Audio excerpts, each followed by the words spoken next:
Welcome back to the Press Club, and again, thank you for being part of our program this evening. It is a pleasure to be in your company tonight, whether I'm in your bedroom or your living room or your kitchen or your balcony or wherever you have me.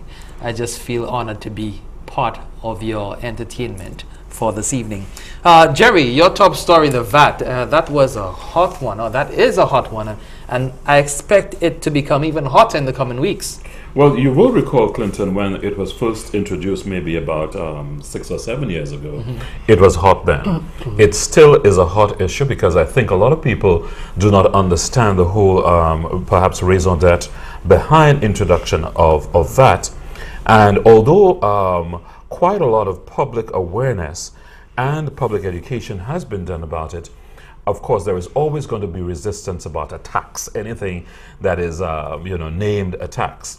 But what was surprising was the response, I think, by the Chamber of Commerce in saying that they needed more time or whatever. I was thinking that perhaps what would have been a better response from the Chamber of Commerce, saying that it is something that everybody knew is inevitable, was that they would have come and say, well, this is how we would like to see the tax either introduced, either implemented, rather than saying we are not ready. You know, because to me it is just a sort of cop-out.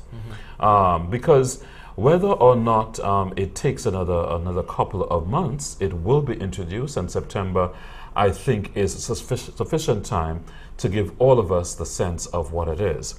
Now, of course, that tax, the whole idea, I believe, is that it sort of reduces it introduces the idea of equity in terms of tax payments. And of course, several countries have introduced different versions of the tax since 1954 when France introduced it. And, you know, countries, it ranges from, let's say, 5 to 10% to as much as, I think it is in Norway or Finland, up to 25%. And I think the government here is taking a nice approach in the sense that they have said, we want to have it as a basket of goods that are either going to be exempted or going to be included in the VAT, so that it doesn't become too burdensome for most people. Yeah, and of course the Prime Minister said that some goods would be zero rated. That means certain food items, I would believe, would not be subject to VAT. You know, like the normal flour and sugar and rice. I'm expecting that, although that official announcement has not been made.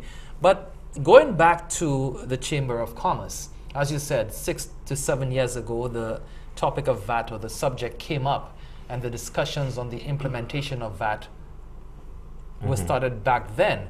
And I can't understand why the Chamber of Commerce at this point would not be prepared for VAT when we knew that VAT was coming. We just did not know when. And the fact that the UWP has given the assurance to international agencies that it would be implemented in this financial year. Well, this is what Dr. Anthony is saying. So in his defense, he pretty much is saying, well, it was not me. The former administration said that they would do it then, so we're just following through, and we have to do it. But wasn't it part of the party's manifesto that VAT would be? Yeah, they said in their manifesto that VAT was inevitable. They had to implement VAT, and most of us knew that VAT would need to be implemented, right? For whatever reasons, whatever deals they have struck with international agencies and organizations, and even for our own good.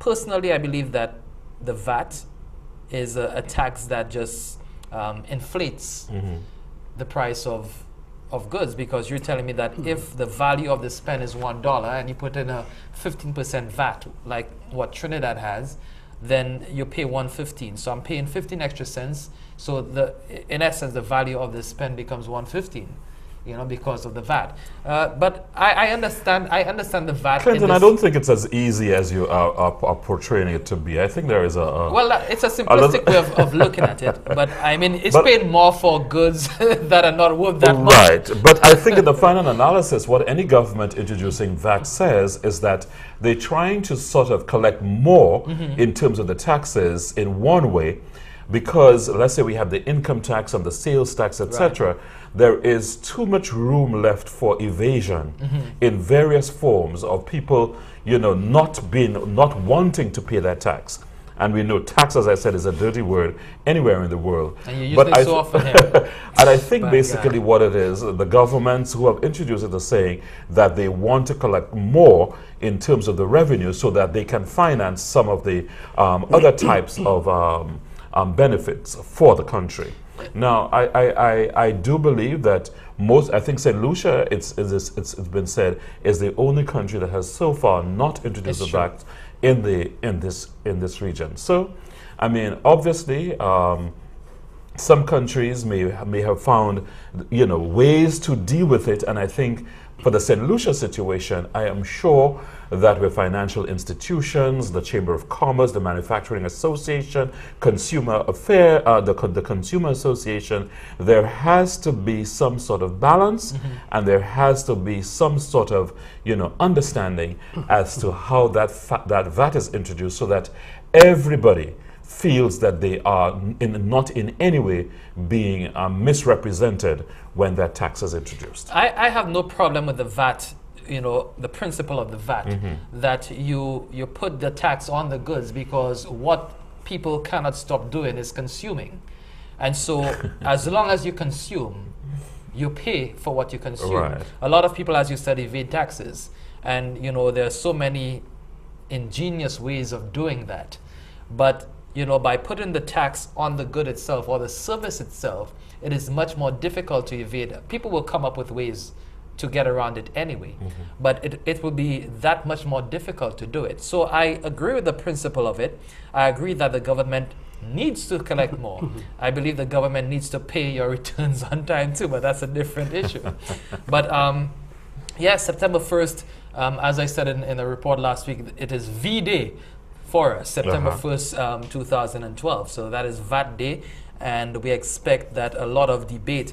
But my question is, what is the Chamber's problem? Why are there so many issues with the Chamber and VAT? What's the trepidation about? Well, I'm not too very sure exactly what is the general focus of the points of resistance.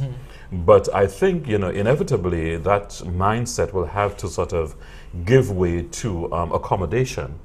Because, as I say, September is a date that has already been set, and we've seen, if anything that has to happen is that whatever has happened in the Chamber in terms of discussion, they need to present some sort of white paper to say, this is what we want the government to consider. I can't think that they have not, come to some sort of conclusion as to how any government, SLP or UWP, should be introducing VAT to the benefit of its membership. As I say, they would have one way of looking at that, and obviously other organizations and other institutions in St. Lucia will have their own way at looking at that. So what we need is a balance to ensure that everybody feels that it is fair. Yes.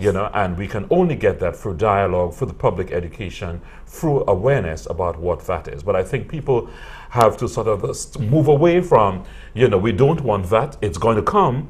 Now we have to sort of say, well, how can we best represent our own interest in VAT, and to ensure that the government does what is right, to ensure that everybody, it's more or less, a level playing field in conjunction with whether it is rich, poor, that people are getting, their money's worth for that kind of tax. Well, my personal view, I don't like paying taxes and to give me more taxes to pay. Who does? Yeah, that's my only issue. Now, Jerry, to the next story. The deputy chief sent on vacation.